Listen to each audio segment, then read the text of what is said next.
Olá, pessoal! Hoje nós temos um casal de entrevistados mais que especiais. O pastor Daniel Osley e a Hope Osley, um casal de missionários enviados pela Missão Metodista Livre aqui no Brasil, estão servindo entre nós há mais de 35 anos. São 37 anos, certo? Isso mesmo, 37. E também o Daniel é diretor do seminário Metodista Livre, do Seminário Bíblico Wesleyano. Isto mesmo. E a Hope é professora também do seminário, né? E hoje nós temos um imenso prazer de ter vocês aqui e gostaria que o pessoal conhecesse vocês, conhecesse o seminário, conhecesse o ministério de vocês, que é uma inspiração para a gente. Né? Eu tenho que contar para o pessoal que eu conheço o casal há mais de 30 anos. Eu não lembro exatamente, eu acho que ainda estava namorando o Daniel naquela época. E vocês tinham chegado há pouco tempo no Brasil, né? O Daniel sempre falou bem português, né? Porque depois ele vai contar mais que ele cresceu aqui no Brasil, né? Veio com 10 meses. Isto, nem um ano de idade. Nem um ano de idade. Ele tem essa cara de gringo, mas quando ele começar a falar, você já vai ver. Coração brasileiro. Coração brasileiro e fala, né? Como um brasileiro. E tem sido um prazer trabalhar junto com vocês. E eu lembro da Hope, quando ela tinha chegado pouco tempo no Brasil, ainda com seus bebês, né? Hoje tudo crescido, né? 4 filhos. Quatro filhos meninos, mas naquela época eles eram pequenininhos ainda. Aí eu tive a grata surpresa de saber que você cresceu em Taiwan, de onde eu vim. E a gente pôde até falar um pouco, né, em mandarim, em taiwanês. Acho que não. Não, você falou um pouco, sim. Falava. Né? Mas eu queria que vocês contassem um pouco a história de vocês, como é que vocês se consagraram, como vocês chegaram ao Brasil, por que Brasil, né? E como que tem sido a experiência de vocês, primeiro como filhos de missionários e depois como que vocês se tornaram missionários, né? Eu lembro que quando eu ouvi a história de vocês, eu achei tão legal que eu queria que o pessoal também conhecesse, né? E se inspirasse num exemplo de vocês. Obrigado, Lili, por esta oportunidade de estar aqui com você, conversando sobre algo que é tão especial para nós, né? Que é o chamado de Deus, né? E o primeiro chamado foi para ele mesmo, né? Estar perto dele, conhecer ele pessoalmente. Este é o chamado que, para mim, é o mais importante e que me dá força, me dá sustento no meu trabalho, no nosso dia a dia. Né? O meu chamado para o ministério aconteceu aqui no Brasil. Né? Eu fui criado aqui no Brasil desde a minha infância. Né? Eu tenho muita coisa de mim que é mais brasileiro do que americano, não é? A Hope estava falando que você conta piada em português melhor do que em inglês, né? Ela gosta de me ouvir pregar mais em português do que em inglês, né? E aí, com 14 anos de idade, né, num acampamento de jovens que fica na cidade de Panorama, aqui no interior do estado de São Paulo, é que eu tive minha conversão, que tudo aquilo que eu já sabia, né, da igreja, da fé cristã, se tornou algo real na minha vida através daquele acampamento. Né? E um diretor chamado Mitsu Namba. Né? Sim, conheço ele. Sim. Legal. Ele é da Holiness, não é? Da Holiness. Faleceu recentemente, mas ele deixou um legado de muitas pessoas cujo testemunho dele e da esposa deixaram conosco, né? E eu louvo a Deus por servos fiéis como Mitsu Namba e outros que tiveram essa influência. E no mesmo acampamento, 3 anos depois, isso com 14 anos, com 17 anos, eu recebi meu chamado para ser pastor de tempo integral, missionário de tempo integral, também no mesmo acampamento, em Panorama, lá no fim do mundo, aqui no estado de São Paulo.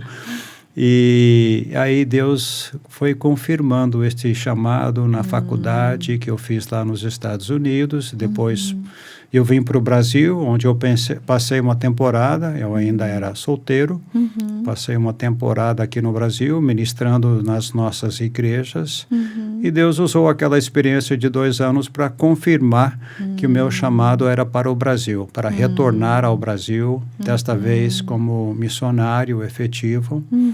E eu fui me preparar no seminário, lá nos Estados Unidos, Asbury Theological Seminary. Foi quando eu conheci a Hope, né? Foi quando nós nos conhecemos e nosso namoro foi ali e nosso casamento também foi ali naquela cidade de Wilmore, em Kentucky, né? E 2 anos de experiência numa igreja local lá nos Estados Unidos que a missão exigia. Depois, em 1988, chegamos aqui, já esperando o nosso primeiro filho, que nasceu aqui no Brasil. Olha só! E Hope, conta a sua parte. Então, eu também sou filha de missionários e eu não lembro quando Deus me chamou para ser missionária, mas eu sempre queria ser missionária. E meus pais amavam o seu trabalho, amavam o povo chinês, e eu sempre queria ser missionária. Mas na minha ótica, no meu pensamento, por causa eu falava um pouquinho de chinês, né? Mas eu pensei que eu podia ser missionária na China. Sim. Então eu planejei, eu sabia que não podia ser missionária aberta, né? Mas eu podia dar aulas de inglês. Então, quando eu fui fazer faculdade, eu me formei em inglês, em letras, sempre pensando em voltar para a China. Mas no meu último ano na faculdade, Deus, ele estragou meus planos, mas ele fechou essa porta, claramente fechou essa porta. E eu não sabia o que fazer, né? Mas eu lembro que eu ainda queria ser missionária e coloquei isso nas mãos dele.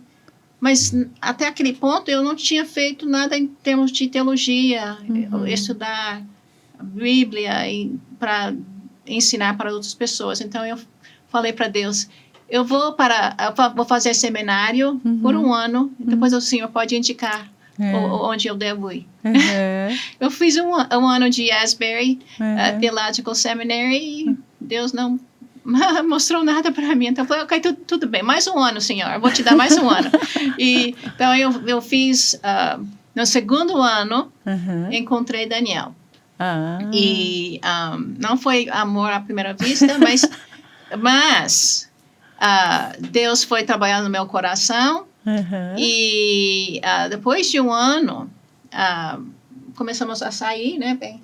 E eu sabia muito bem que Deus não estava me chamando para a China. Mas não sabia se ele estava me chamando para o Brasil ainda, né? Mas a gente fomos conversando e logo decidimos casar e ir para o Brasil como missionários, não como casal missionário. Então foi presente de Deus para mim. Todos os planos que ele fez para mim foram 1000 vezes melhores do que os planos que eu tinha feito para mim, sabe? É verdade, né? Ai, que legal. Nossa, ouvindo você falar, é parecido também. Eu também me converti num acampamento, a Becar, não sei se você já ouviu falar. Já ouvi falar, sim. Eu tinha também 12 anos, e aí depois eu consagrei minha vida para Deus, né, aos 14 anos.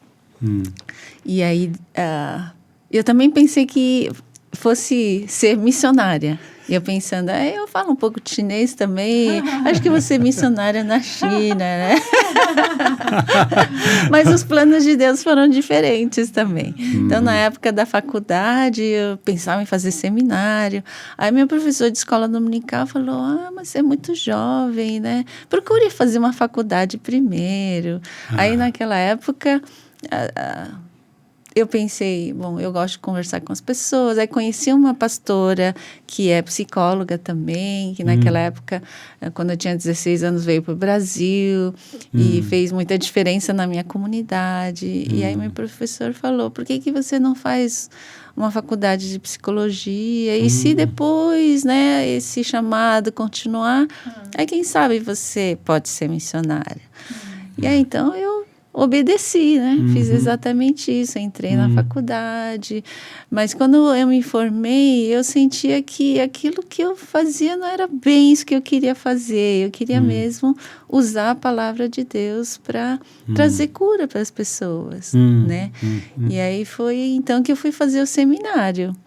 Aí, depois do seminário, Deus foi indicando para a parte de aconselhamento bíblico, né? E hoje estamos aqui com o Ministério Mais Barnabés, né? Ajudando a levantar mais conselheiros para as igrejas, né? E eu sinto que eu faço a minha missão aqui no Brasil também, através do ensino, através do aconselhamento. Né? E como você falou, os planos de Deus são sempre maiores, melhores, né? Para a gente. E é muito bom estar no centro da vontade de Deus, né? E vocês gostaram de servir aqui no Brasil? Onde que vocês serviram? Quais são os lugares assim que marcaram suas vidas? Então, nós começamos em São Paulo e ficamos 6 anos aqui na região, porque a sede da nossa denominação, a Metodista Livre, é aqui em São Paulo. Aí, mas eu fazia várias viagens todos os anos, naqueles primeiros anos que nós estivemos aqui, para o Nordeste, onde nós tínhamos um pequeno trabalho começando com alguns irmãos lá. E chegou no ponto, depois de alguns anos de visitar o Nordeste, que um dos pastores aqui de São Paulo, que ia comigo muito, disse para mim, Daniel, ou você vai e mora no Nordeste com esta igreja nova, ou eu vou. Eu falei, não, Deus está já me tocando para sair de São Paulo, da minha Antioquia, e ir para uma outra região do Brasil. Né? Então, nós fomos morar em Petrolina, Pernambuco, que fica no interior do estado de Pernambuco, bem no alto sertão. E nós ajudamos durante 7 anos lá. E de Petrolina, ajudamos a firmar a nossa igreja naquela região. Depois fomos para Cuiabá, de calor para mais calor. Eu lembro, eu nunca passei tanto calor. Para mais calor. E ficamos lá também 7 anos, em Cuiabá, treinando obreiros, abrindo uma extensão do nosso seminário lá em Cuiabá. Ficamos 7 anos. Depois Deus nos conduziu para um período de descanso que eu precisei. Acho que nós vamos falar um pouquinho sobre isto.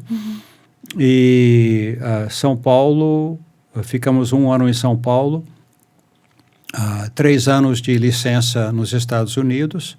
Aí retornamos para o Brasil e fomos para Brasília.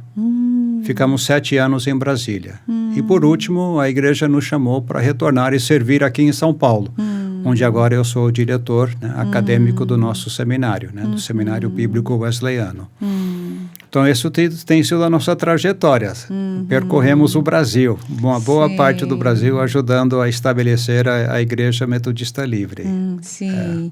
E agora, recentemente, você está de tempo integral como diretor do seminário, divulgando o trabalho em todo o Brasil, né? Em todo o Brasil. Nós, devido às restrições da pandemia, nós abrimos o nosso curso para online ao vivo, e aí descobrimos que esse era um ótimo caminho para alcançar pessoas que de outra forma não poderiam estudar Bíblia e teologia da nossa denominação. Né? Então, hoje nós temos alunos de 10 estados do Brasil estudando conosco. Né? Então, tem muitos no Nordeste, né? Tem, né? Nós tivemos na primeira turma que se formou, inclusive se formou com a turma do Mais Barnabés, né? Conselheiros bíblicos cristocêntricos.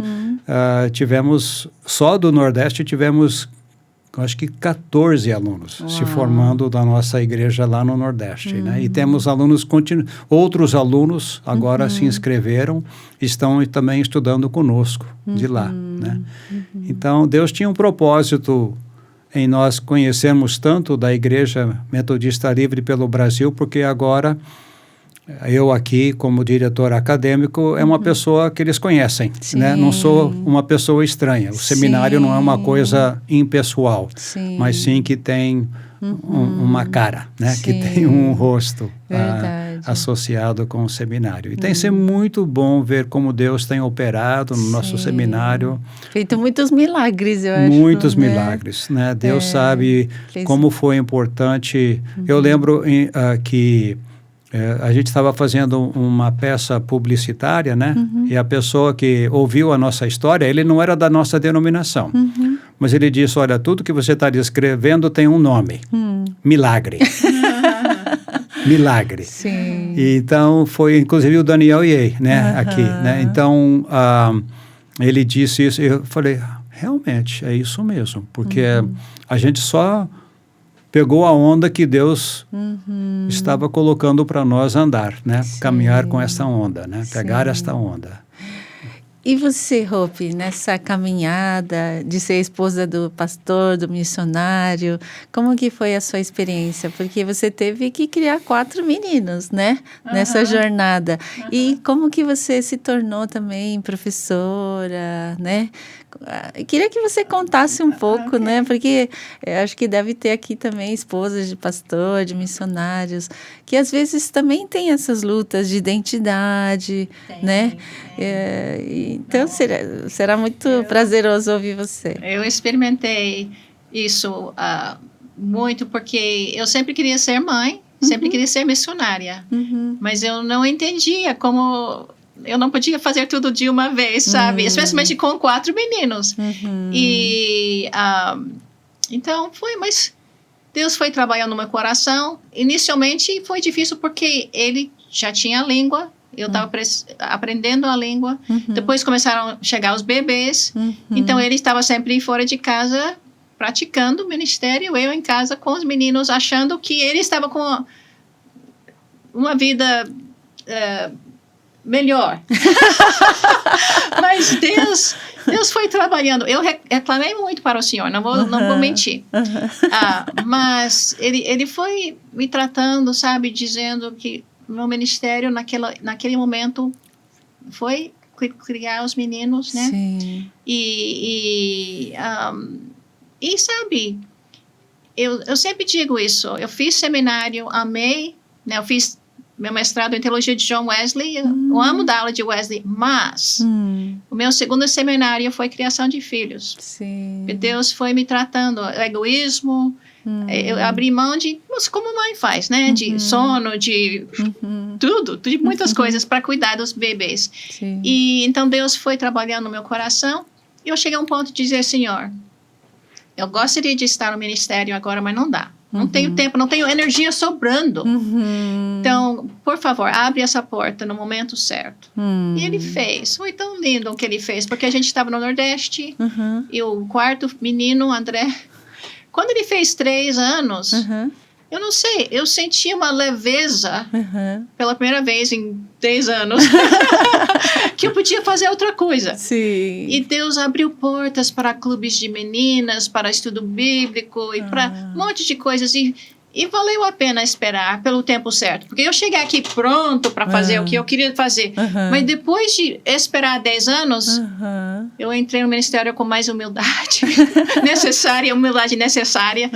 E Deus foi abrindo as portas e dando força, dando ideias. Foi uma coisa tão linda, sabe? Ver a mão dele sobre mim durante todo aquele período, né? Foi um desafio estar em casa com os meninos, foi. Mas Deus me ajudou, não só a aguentar, mas começar a amar.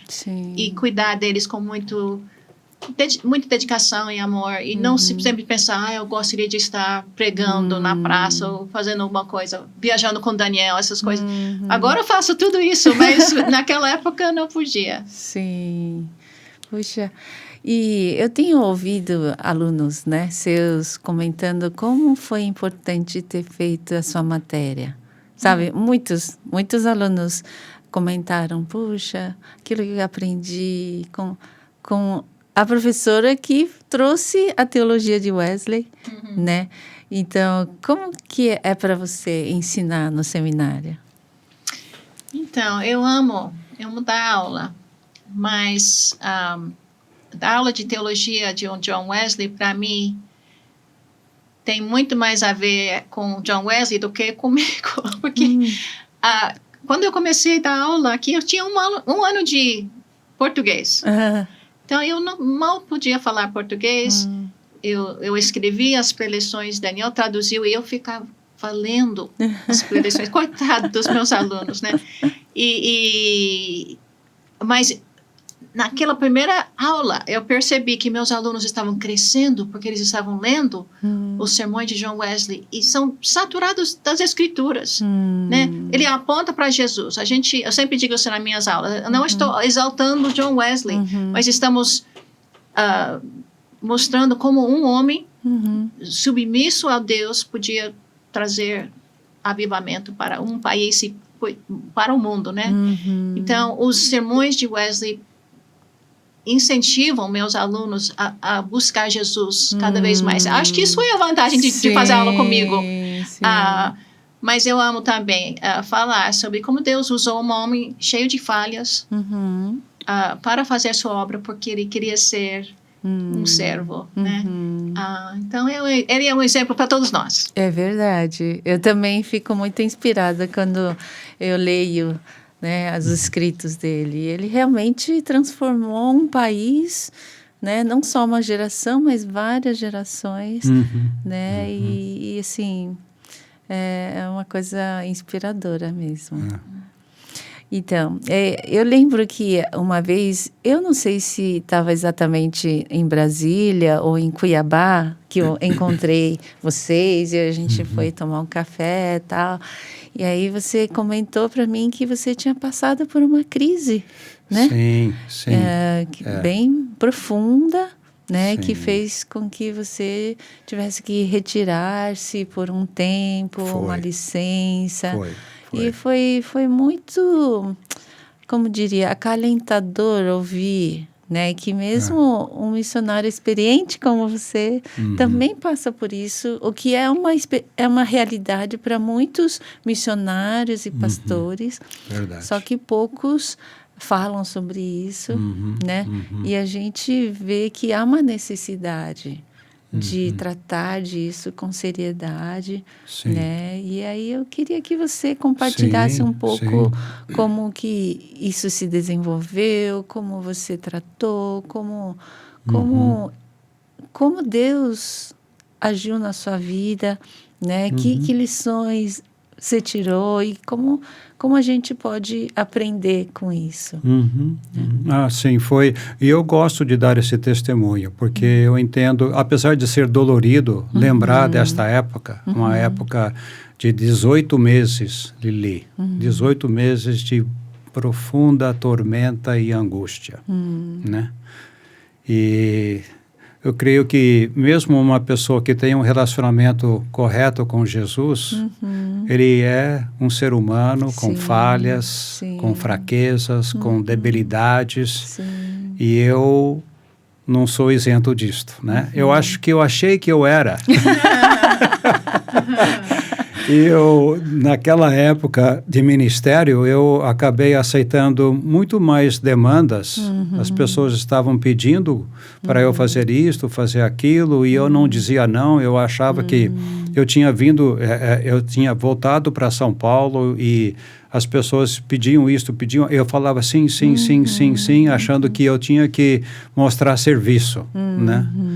E aí, isso foi um acúmulo, né, de muitas coisas. E voltando para São Paulo, depois de 14 anos de estar fora, em cidades mais amenas do que São Paulo, eu senti o baque também de viver na cidade que é muito movimentada, agitada, que parece que ela realmente nos... E outros fatores, os meus filhos adolescentes, alguns deles estavam se rebelando um pouquinho contra a fé cristã. Então, são coisas que, acumulando, eu poderia até citar mais coisas, mas que, de repente, o meu sistema fechou, né? Fechou. Então, eu não sentia mais nada, né? Fiquei, assim, atônito, né?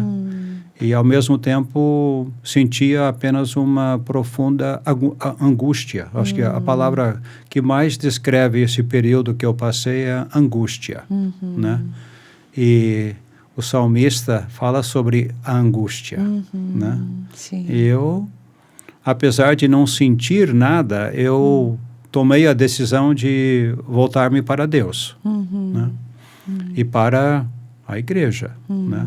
E busquei apoio profissional, médico, psicólogo, e a missão americana me trouxe de volta para os Estados Unidos, e em alguns pontos acertaram, outros não, mas eles estavam dando atenção para o meu cuidado, né? Eles queriam que eu fosse restaurado.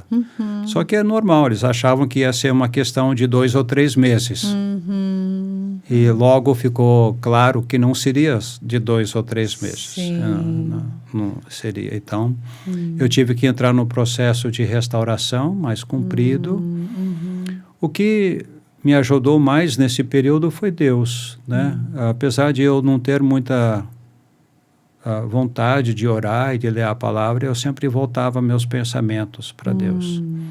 E uma igreja local que 4 homens daquela igreja me cercaram com oração, me convidaram para sentar com eles toda semana para ler a palavra e orar. Que né? legal isso. E outras pessoas, né? A Hope, isso foi uma grande prova para o nosso casamento. E eu posso dizer que foi uma prova de fogo que refinou. E o nosso casamento ficou mais forte e mais fortalecido. Que bom. Né?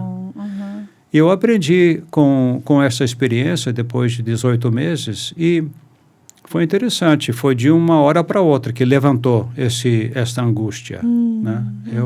No dia que eu senti livre, né, eu dei glória a Deus em primeiro lugar, mas também um alívio tão grande. Puxa, eu sou uma pessoa diferente, né? Tão diferente, né, que eu era um Daniel melhor do que o Daniel anterior. Glória né? a Deus. E a Hope teve que se acostumar com esse nome. Então, ela teve que também buscar conselho depois da minha melhora. Né? Interessante como são essas coisas, né? Mas eu lembro que depois deste episódio, depois desse momento, eu não era mais opção buscar um grupo pequeno com quem eu iria ter amizade, ter tempo de estudo bíblico e oração. Era uma coisa que era prioridade. Olha, prioridade. Como é né? importante isso, né? E como é negligenciado isso. Porque a vida pastoral, ministerial é sempre exigente, sempre para ontem, sempre acumulando, né? Muitas coisas e a gente acaba achando que é mais importante atender essas demandas externas do que ter esse cuidado interno, né? Esse autocuidado.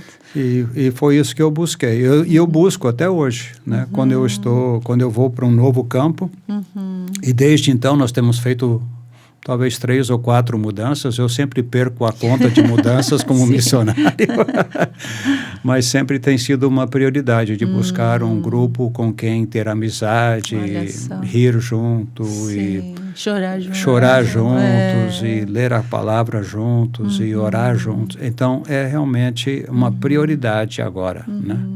E agora que já estamos aí próximos da nossa aposentadoria, já estou pensando, quando nós mudarmos e entrarmos num novo círculo de amizade, já buscar esse tipo de relacionamento com pessoas. Deus nos fez para relacionamento, né? Ele se relaciona entre si, o Pai, o Filho e o Espírito Santo, e Ele deseja que nós nos relacionemos um com o outro, né? No amor dele. Que bênção. Vocês estão vendo? Olha como é importante a gente cuidar dos nossos relacionamentos, né? Investir em verdadeiras amizades.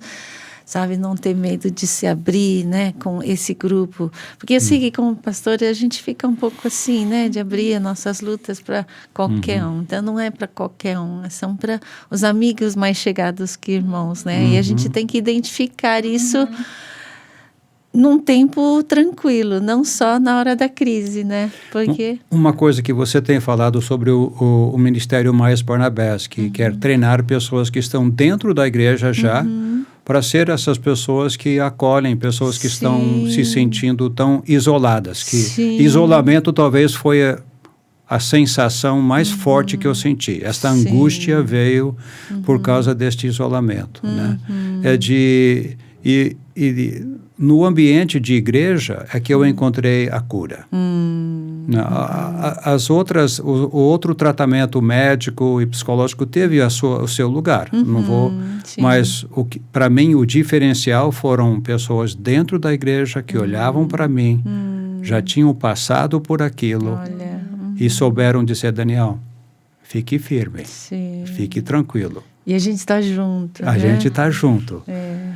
É difícil, mas estamos juntos, né? Então, isso para mim foi tão vital, tão importante. E não foi só esse grupo pequeno, né? Várias pessoas, até pessoas com quem eu não tinha, vamos dizer assim, um contato mais, assim, contínuo, mas que sabiam que eu estava passando por aquilo na igreja. Então, não havia um estigma de que eu era menos pelo fato de eu estar passando. Agora, algumas pessoas não entenderam, olharam para mim, fisicamente, inclusive fisicamente eu estava melhor, eu estou precisando perder uns quilinhos. Na época eu estava enxuto, né? Mas não era um enxuto saudável.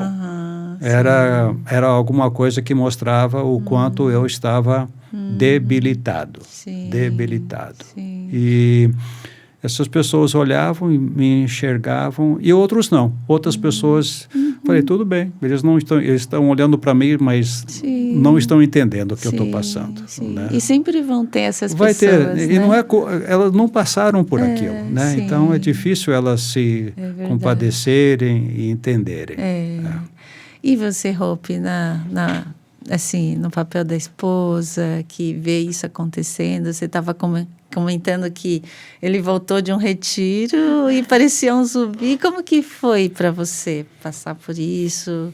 Assim, o que você também aprendeu com isso? Ele estava comentando que veio um grupo de mulheres também que te apoiou. Sim, né? Sim. Isso foi um presente de Deus, porque eu estava envolvido num grupo de apoio quando tudo isso aconteceu, essas mulheres me apoiaram, oraram por mim, mandaram seus maridos para visitar Daniel, falar com ele. Eu lembro uma vez, eu vou chorar, um deles entrou na casa, eu acho que nunca tinha visto ele antes, bem alto, e ele só abraçou Daniel, só isso. Daniel estava tão fraco naquela fase, ele nem conversava mais bem, sabe? Estava tão paralisado. Então, esse homem só veio abraçar ele. Eu chorei. Foi como Deus tivesse entrado lá para abraçar meu marido. Então, Deus mandou pessoas para nos ajudar. Ele mandou um amigo nosso dos Estados Unidos para pegar ele pela mão e levar ele no avião para ser tratado. Eu não podia sair porque o Davi ia se formar do colégio. Então foi um tempo difícil para nós. Ele precisava de tratamento já, mas eu não podia tirar as crianças da escola um mês antes de tudo terminar. Então foi Deus cuidou. Então esse amigo nosso levou ele até ao hospital, o hospital para missionários com burnout. Tem isso. Tem isso lá nos Estados Unidos. na Califórnia. Então, assim que David se formou, eu levei os meninos para os Estados Unidos, coloquei todo mundo em algum lugar e eu fui para a Califórnia para ficar com ele. Mas Deus cuidou de tudo, tudo, mas foi difícil. Mas Deus deu muita graça, providenciou para nós lugar para morar, salário, porque a missão não podia pagar salário para nós. Depois eles ajudaram um pouquinho, mas quando ele continuava doente, eles não podiam dar um salário para nós. Então, outras pessoas doaram dinheiro para nós. Alguém ligou para mim oferecendo um emprego. Eu nem estava procurando um emprego, mas eu precisava de um emprego. E você? Eu fiz. Mas Deus foi tão bom cuidando de cada detalhe. Mas não vou dizer que foi fácil. Sim. E, na verdade, como ele falou, quando ele melhorou, eu entrei em depressão. E isso foi parte porque eu fiquei forte por muito tempo. E, normalmente, isso acontece. Você vai cair. Mas outra coisa foi que Deus, quando ele curou ele, eu sempre comparo com a história de Naamã. Né? Porque quando Deus restaurou a pele dele, foi com pele de criança. Não foi pele de adulto, homem adulto, né? Então, eu acho que ele não podia dizer não para pessoas durante todo o ministério. Ele queria servir Deus também. Sim. Mas também tinha uma certa insegurança em dizer não. Sim. Todos nós temos. A gente quer agradar as outras pessoas. Quando ele voltou, não tinha essa insegurança mais. Aprendeu direitinho. Eu entrei em choque.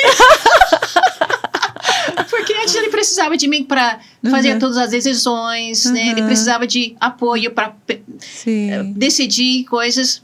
Agora não. Aquela insegurança foi embora. Então, eu não sabia o que era o meu papel agora. Tinha várias coisas acontecendo, mas isso é outra coisa. Deus, ele foi me curando também. Então, a gente não... Ele levou 18 meses para melhorar, mas a gente voltou 1 ano e meio depois. Porque Deus precisava fazer mais coisas em nosso casamento, na vida dos nossos filhos. Então, não foi tudo melhor... Clique. Não foi um clique. Assim, né? Teve mas foi um processo lindo. A Sim. fidelidade de Deus, uau! Em cada momento, foi uma coisa maravilhosa. Nossa, que bênção podemos ouvir isso, né? Porque imagino que enquanto vocês passavam por isso, aquilo não era nada fácil. Não. Né? Era viver pela fé mesmo no dia a dia, ver como Deus vai prover, como que Deus vai curar, como que Deus... E essa história toda mostra essa trajetória, né? Que eu imagino que muitos estejam passando também, né? Que você não sabe por que chegou a isso, né? Porque às vezes a gente não sabe como que gerou tudo isso. Mas esse transtorno que aconteceu, no fim Deus transformou esse mal em bem, né? Sim. E trouxe amadurecimento, fortalecimento, consolidação do casamento de vocês, né? E hoje é tão bonito ver vocês assim servindo juntos, né? Uma parceria tão bonita, né? E tudo isso é trabalho de Deus, né? Nas nossas vidas. E eu sinto que quando a gente passa por isso é que a gente também se torna mais sensível para as dores dos outros. E a gente se torna mais humano, né? E a gente é transformado. Né? Entramos numa outra dimensão do que é ser humano. Porque quanto mais nós nos aproximamos de Deus e permitimos Ele tratar em algumas áreas da nossa vida, mais humanos ficamos, mais felizes ficamos, mesmo em meio às tribulações, às aflições da vida. E realmente tem sido muito enriquecedor, né? A gente passar por isto e conhecer a graça Uhum. E algo semelhante aconteceu também com o nosso seminário, né? O seminário que era Metodista Livre, que também passou por uma crise bem difícil, né? A ponto de quase fechar as portas. Exatamente. Né? Foi isto mesmo. E Deus levantou dos escombros algumas brasas vivas ainda. E graças a Deus a gente vê que Deus é fiel. Ele é bom. E Ele tem nos dado, assim, algo que a gente não imaginava. Muito além do que nós podíamos pensar ou imaginar, como diz o texto bíblico. É verdade. E tem sido muito bom, muito prazeroso ver Deus levantando, né? Quando eu comecei, há 5 anos e meio atrás, como diretor do seminário, nós tínhamos 8 alunos, né, no nosso trabalho presencial. Estamos com 102 alunos agora. Uau. E está sendo muito bom ver Deus restaurar esta instituição para que ela possa voltar a brilhar para Jesus e deixar com que o testemunho de Jesus brilhe com mais força na sua amada igreja. Então, tem sido assim uma alegria muito grande para nós, fazer parte de algo que, quando nós fomos mudar para Brasília, fomos para lá em 2012, a gente falou, nós gostamos dessa cidade, e gostamos mesmo, por incrível que pareça, gostamos de Brasília. Então, nós achamos, nós vamos ficar aqui até o final da nossa carreira, né? Mas aí ficou bem claro e Deus usou a liderança da nossa denominação aqui para nos chamar de volta para este momento agora, para que eu pudesse fazer com que esta escola voltasse, né, a ser aquilo para a qual ela foi chamada, né, de servir a igreja e preparar mulheres e homens para o ministério na igreja local e também para o pastorado. Né? Então, tem sido muito gratificante ver na Igreja Metodista Livre, nós temos 2 conferências, né? A Nikkei e a brasileira, e nós temos o número igual de alunos dos dois lados, né? 50 alunos do Nikkei, 50 alunos do brasileiro, mais ou menos, literalmente, né? Então, e até 2 alunos que são da Angola, da Igreja Metodista Livre da Angola, que estão estudando. Temos pessoas aposentadas, temos pessoas que são jovens saindo do ensino médio. Tá, assim, é um grupo assim tão diverso que sedento, né? Parece que eu estou no céu, né? Vendo tanta diversidade, tantas pessoas querendo servir a Jesus e querendo conhecer mais profundamente a palavra de Deus, né? Então, e eu fiquei também muito grata a Deus por Deus ter reservado vocês assim para entrar num momento crucial, né? Um momento muito difícil, né? De reconstrução, como você tinha falado, né? Como estar do zero de novo, né? E em todos os sentidos, né? Deus levantando homens que não desistiram, né? E Deus fez um milagre. E eu agradeço a Deus porque também foi uma época parecida com o surgimento do Mais Barnabés. Mais Barnabés surgiu em 2009, né?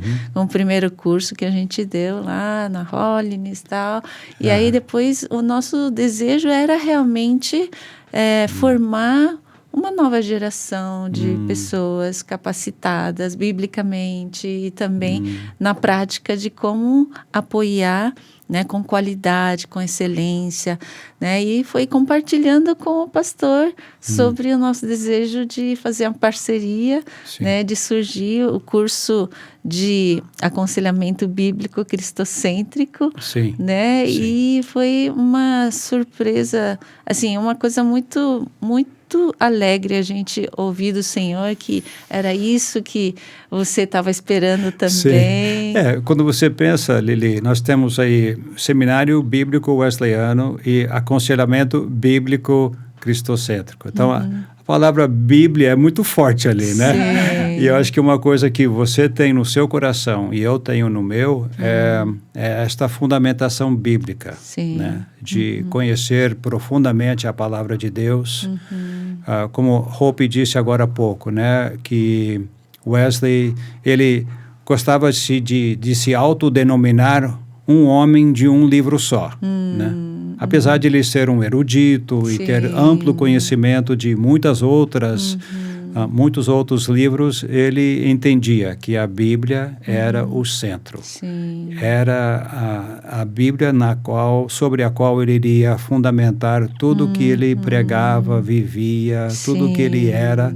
Estava ali no Deus das Escrituras, né? Ele teve que ter aquele encontro de a coração aquecido para a letra não ficar morta, para ela viver e se tornar real na vida dele. Isso é necessário também, né? Mas esta dedicação a sermos bíblicos e reconhecer a plena autoridade das Escrituras é tão importante, tanto para qualquer ministério. Eu acho que no meu coração foi o que eu senti uma afinidade assim, no nosso trabalho ministerial, né? De termos esta fundamentação bíblica.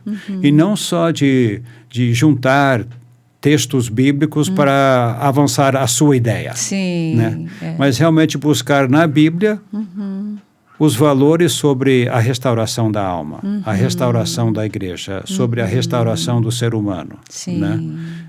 Então, eu acho que foi muito natural esta aproximação do Mais Barnabés com o Seminário Bíblico Wesleyano. E num tempo perfeito, né? Sim, é verdade.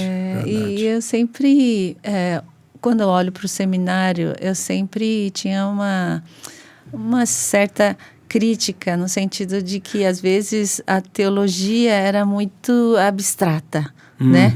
E a gente precisava trazer para o dia a dia do sofrimento das pessoas. Então, eu vejo que o Mais Barnabés, né, o curso de aconselhamento bíblico cristocêntrico, tem como alvo essa complementarização, né? Acho que é por aí. Complementariedade, né? E eu sou estrangeira também. Meu português também tem certas dificuldades. Mas a ideia é de complementar, né? Então, a gente tem que ter a teologia certa e a prática certa, né? Ortodoxia e ortopraxia. Exato.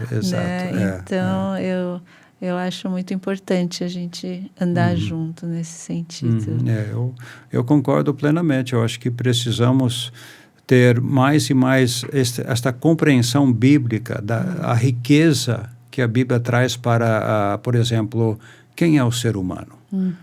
Porque não existe, se você não entende quem é o ser humano, né? Então você não vai saber como tratar. Né? E eu estava conversando hoje mesmo com o professor que vai dar o livro de Gênesis e o outro professor que vai dar sobre antropologia, hamartologia e soteriologia, né?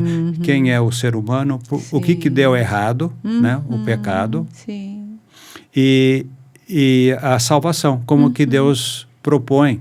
A proposta de Deus para nós sairmos desta escravidão que é o pecado, né? E a gente vê a profundidade, a riqueza deste entendimento, né? Infelizmente, durante muitos anos, nós entendemos que a Bíblia não tinha nada a ver com a parte de psicologia, de sociologia, de antropologia, mas não, ela é um livro que é riquíssimo, né? Riquíssimo, né? Eu acho que quando eu vejo você dando essa matéria e entendendo isto, né, que a Bíblia, as Escrituras são sábias, que o nosso Deus ele tem interesse em restaurar a nossa alma com aqueles remédios, com aquele tratamento que vai além do superficial, que vai e trata o mais profundo do ser humano. Eu acho que é por aí que nós precisamos andar. É nesse sentido que temos que estar atuando. Então, parabéns. Continue em frente. Amém. Obrigada pelo apoio também. Não, pode contar conosco. Verdade, pode contar conosco. Bom, eu tenho, assim, muita alegria de poder ter vocês aqui para compartilhar a história de vocês, né? E também eu vou pedir que vocês possam trazer uma palavra de encorajamento para os nossos ouvintes, né? E Hope, como diz o seu nome? Que nome lindo, eu estava pensando, né? Que nome lindo. O nome já traz esperança, né? E não sei, gostaria que você pudesse trazer uma palavra, né? Eu estava pensando, né, sobre nossa situação e a fidelidade de Deus em todos os momentos, mas na verdade, Daniel e eu buscamos ajuda várias vezes durante estes anos e pelo menos 3 vezes para situações no nosso casamento. Uhum. E as crianças não entenderam muito o que estava acontecendo, mas a última vez que fizemos, os nossos filhos adolescentes perguntaram, onde vocês estão indo? E falamos para eles que estavam indo para ver. Isso foi depois da cura dele. E eu estava tentando amar ele quando ficou mais difícil. E então fomos ver essa conselheira maravilhosa. Mas quando nossos filhos ficaram sabendo, o Davi falou, mãe, vocês vão se divorciar? Eu falei, não, estamos indo para não se divorciar, estamos indo para preservar o nosso casamento. Mas eles não entenderam, eles achavam que foi um sinal de algo que ia acabar logo. Mas é muito pelo contrário, né? Sim. Essa conselheira nos ajudou tanto que nosso casamento é mais forte do que nunca. Sim. Né? Então a gente não deve ter medo de dizer, me ajude, socorro. Sim. E Deus tem pessoas capazes de nos ajudar. E não devemos ter vergonha de confessar para alguém que algo está errado no seu relacionamento, ou no seu ministério. Sim. Deus tem soluções. E Ele usa pessoas cristãs para nos ajudar. Sim. A gente não deve andar sozinho. Verdade. Puxa, obrigada, viu, por trazer esse exemplo, né? Porque eu sempre penso que um dos pilares do aconselhamento bíblico é justamente crer que o corpo de Cristo tem o poder de restaurar. Assim como o nosso corpo, né, tem o poder de restaurar quando a gente se machuca, a gente fica doente. Ele foi programado para isso. Assim também, quando a gente se machuca, quando a gente sofre, o corpo de Cristo deve agir, né, em conjunto, de acordo com a cabeça que é Cristo, de trazer a cura para as pessoas. Mas a gente precisa também pedir, né? Sim, Reconhecer que a gente precisa e não se afastar, como acontece a maioria das vezes. Então, quando as pessoas têm crise, a tendência é ficar com vergonha, falar, puxa, não quero que ninguém saiba, e aí não fala, não busca, né? Então, que bom que vocês estão dando esse exemplo assim para a gente, de que nós somos humanos e falhos, pecadores, né? E nós precisamos de ajuda. Muito obrigada, viu, Hope? Amém. A minha palavra, né? É que, continuando, reafirmando o que Hope disse, né? Não tenha vergonha de buscar ajuda, né? O cristão, ele pode estar vivendo até na liberdade de Cristo, mas ele é fraco, ele tem as suas debilidades. Paulo diz que ele se gabava das suas fraquezas. Quer dizer, que ele não tinha, assim, vergonha de dizer, olha, eu tenho, esse é um ponto fraco na minha vida, né? Às vezes a gente tenta, não, eu sou cristão, eu não posso, eu não posso ser fraco, eu não posso ter esse problema de dissonância dentro de mim. Não, temos e precisamos um do outro, né? É exatamente o que você falou. Uma palavra que eu diria é a importância, né, de conhecer as Escrituras, né, junto com outros cristãos. Sim. Né? E eu digo para os nossos alunos, né, a diferença entre usar a Bíblia e ser bíblico. Né? Você não só ler a Bíblia, mas refletir, meditar. Como o próprio Jesus disse, permaneçam nas minhas palavras. A ideia de permanecer é, sim, ler, é você buscar entender com a capacidade que Deus te dá para compreender as coisas, mas também refletir, né? Eu digo o seguinte, quando Deus dá um mandamento, Ele não está querendo impor alguma coisa para colocar peso. Você, pela fé, você pode descobrir que aquele mandamento tem por trás dele amor, bondade, proteção e provisão. Você pode dizer, mas eu não vejo isso de cara. É por isso que é importante meditar. Ou seja, você lê uma coisa que te choca. Não, Deus mandou isto, mas isto é estranho demais. Não, isso não bate com aquilo que eu fui ensinado. Mas com o tempo você vai lendo uma segunda vez, uma terceira vez, o choque vai embora e você começa a enxergar o amor de Deus, a bondade de Deus naquele mandamento. E porque você ama Deus, porque regra sem relacionamento mata, né? Mas quando você ama Deus, mesmo que você não entenda a princípio o mandamento dele, você obedece porque sabe que Deus é bom. Né? Então, isto para mim é ser bíblico. E não só conhecer, conhecer passagens bíblicas. É entrar num nível mais profundo do que significa o texto bíblico. Algo que vai penetrando o seu ser, a sua alma, a sua vida, e vai transformando os seus relacionamentos. Então, isso seria a minha palavra. Né? Obrigada. O senhor sempre que traz devocional lá nas aulas, né? Sim, a gente sim. sente essa como que fala? Essa essência, né? Porque acho que o conhecimento em si pode até matar, né? Quando a pessoa só sabe e não pratica, né? Esses receberão mais condenação do que aqueles que não souberam de nada, né? Por isso, eu sempre falo para os seminaristas, né? Uma responsabilidade, né? A gente não deve só conhecer, mas realmente praticar. E é nas crises, sabe? Que a gente bota em jogo o que a gente realmente crê, né? Então, todos nós estamos nesse mesmo barco, né? Nessa vida, sendo provado por Deus, né? Sendo revelado o nosso coração, sendo tratado para que a gente possa se parecer cada vez mais com Jesus, né? De glória em glória, a gente vai sendo transformado, santificado, né? E também transparecendo mais a luz de Jesus, né? E de novo agradeço de vocês terem aceitado esse convite para estar aqui compartilhando dessas coisas tão preciosas. Amém. Né? Obrigado pelo convite e tem sido um prazer sentar aqui e bater esse papo tão gostoso.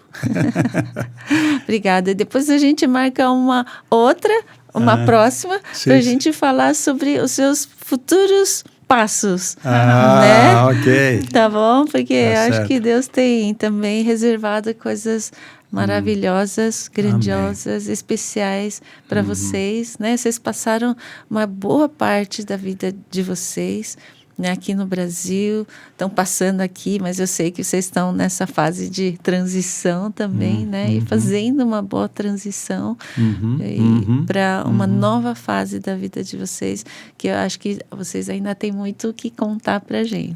Ok. Né? Será um prazer, será uma alegria poder voltar e conversar sobre este assunto. Acho que mais para receber do que dar, viu? Mas é isso, muito obrigada.